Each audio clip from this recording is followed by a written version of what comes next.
Assalamualaikum seni lovers. Ketemu lagi dengan saya di channel Insan Seni. Jangan lupa subscribe, like, share, dan komen positif ya. Hari ini akan dibahas materi seni budaya dengan tema seni rupa 3 dimensi. Simak sampai tuntas penjelasan ini sampai akhir ya, seni lovers.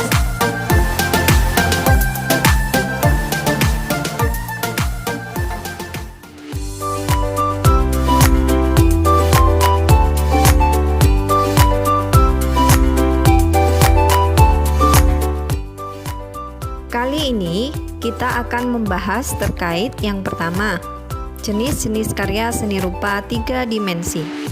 2. Tema dalam karya seni rupa 3 dimensi. 3. Simbol dalam karya seni rupa 3 dimensi.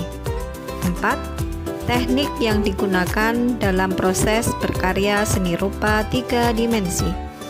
Kelima, nilai estetis karya seni rupa 3 dimensi. Terakhir, yang keenam, yaitu proses pembuatan karya seni rupa 3 dimensi.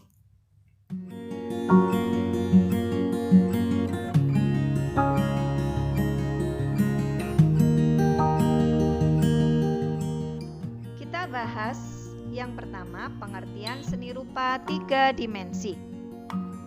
Anak-anak, pengertian seni rupa 3 dimensi adalah karya seni rupa yang memiliki unsur panjang, lebar, serta volume yang bisa dilihat dari berbagai sudut pandang.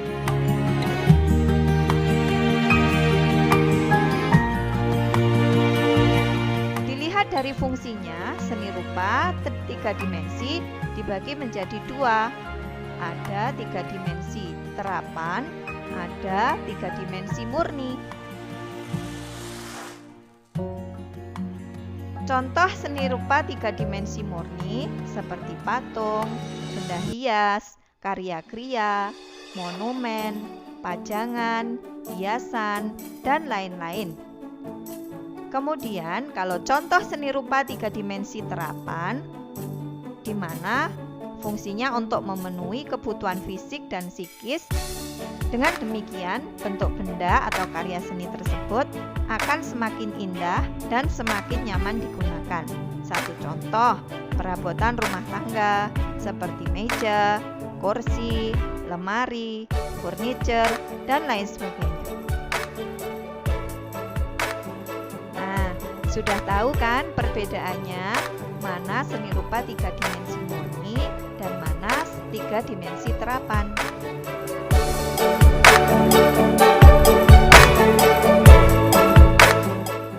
Anak-anak masih ingat kan? Di pertemuan sebelumnya, bahasanya pengertian seni rupa murni serta pengertian seni rupa terapan itu ada perbedaannya. Yang seni rupa murni, di mana karya seni rupa murni ini dibuat hanya untuk memenuhi kebutuhan ekspresi saja. Kemudian kalau seni rupa terapan adalah seni rupa yang dibuat untuk memenuhi kebutuhan hidup manusia, di mana menitik beratkan pada segi fungsi.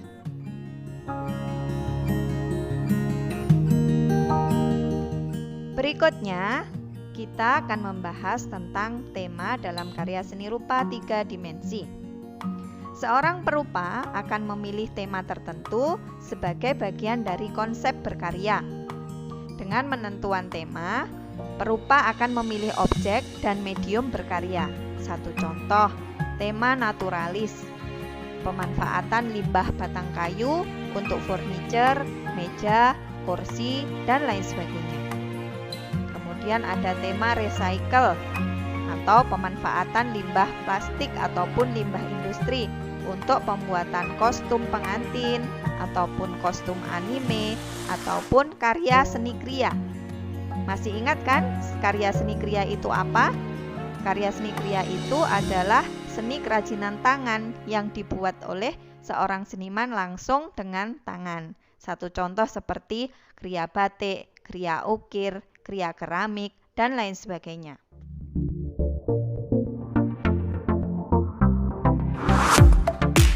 Yang ketiga, simbol dalam karya seni rupa 3 dimensi. Simbol adalah lambang yang mengandung makna atau arti. Secara konseptual, simbol adalah 1. Sesuatu yang biasanya merupakan tanda yang menggantikan gagasan atau objek tertentu. Pengertian simbol yang kedua, kata, tanda isyarat yang digunakan untuk mewakili sesuatu yang lain. Yang ketiga, apa saja yang memberikan arti dengan persetujuan umum atau kesepakatan ataupun kebiasaan, misalnya lampu lalu lintas, rambu-rambu jalan, dan lain sebagainya.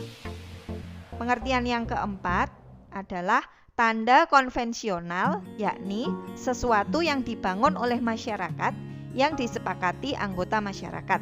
Satu contoh seperti monumen, patung, dan lain sebagainya.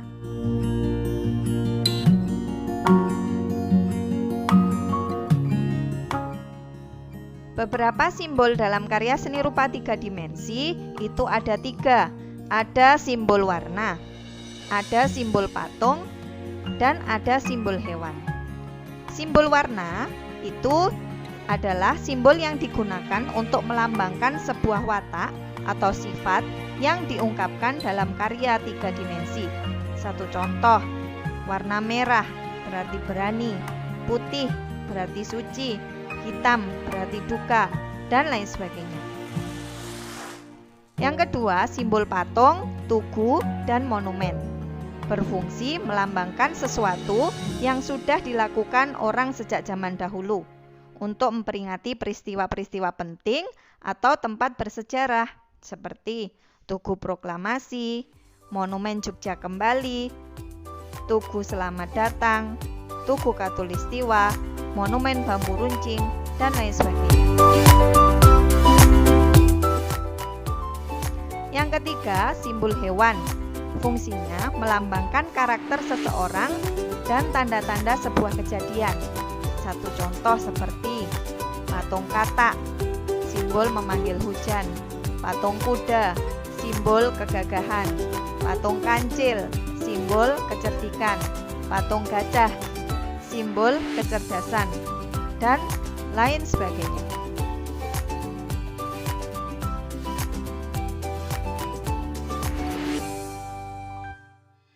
Yang keempat adalah teknik karya seni rupa 3 dimensi. Teknik adalah cara pembuatan karya seni rupa 3 dimensi. Adapun jenis-jenis teknik yang digunakan dalam karya seni rupa 3 dimensi diantaranya ada teknik pahat, butsir, cor, las, aplikasi, mozaik, menganyam, merakit, makrame, membangun, dan lain sebagainya. Pengertian dari teknik pahat di mana yaitu teknik mengurangi bahan dengan alat-alat pahat. Seperti contohnya pahat kayu, pahat batu, dan lain sebagainya. Teknik butsir ini adalah teknik yang digunakan dalam pembuatan keramik, di mana pengertian teknik butsir ini yaitu menambah dan mengurangi bahan dalam pembuatan keramik. Teknik cor yaitu membuat alat cetakan dengan menuangkan adonan semen.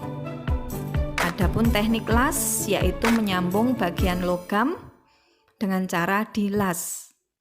Teknik aplikasi yaitu teknik jahit-menjahit guntingan kain.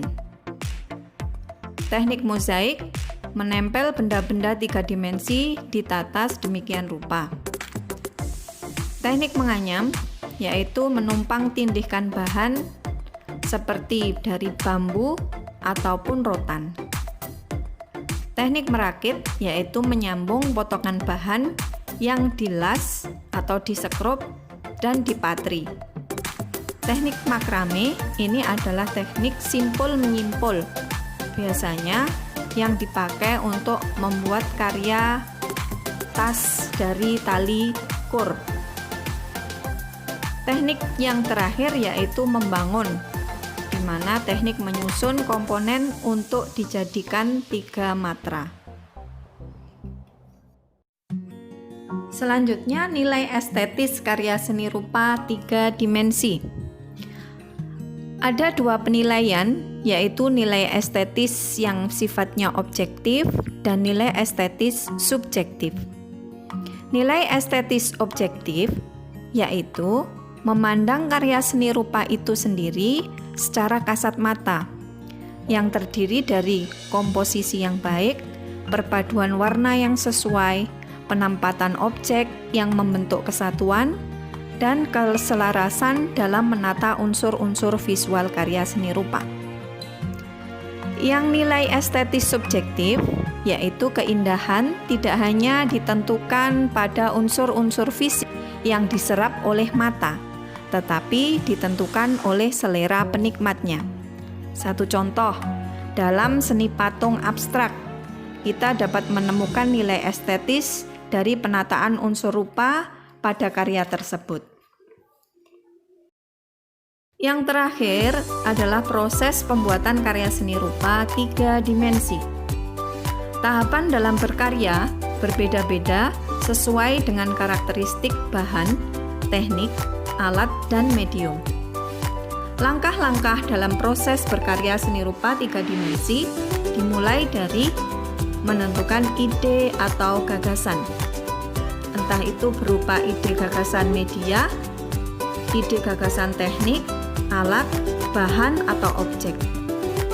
Setelah mendapatkan ide gagasan, seorang seniman mulai memproduksi sebuah karya, di mana setelah produksi karya selesai, maka seorang seniman akan berpameran. Keindahan sebuah karya tidak hanya kemiripan bentuk saja, tetapi kesungguhan dalam membuat karya yang unik dan menarik. Itulah anak-anak yang sudah kita bahas tadi tentang jenis karya 3 dimensi, tema, simbol karya 3 dimensi, teknik karya 3 dimensi, nilai estetis karya 3 dimensi, dan juga proses pembuatan karya seni rupa 3 dimensi.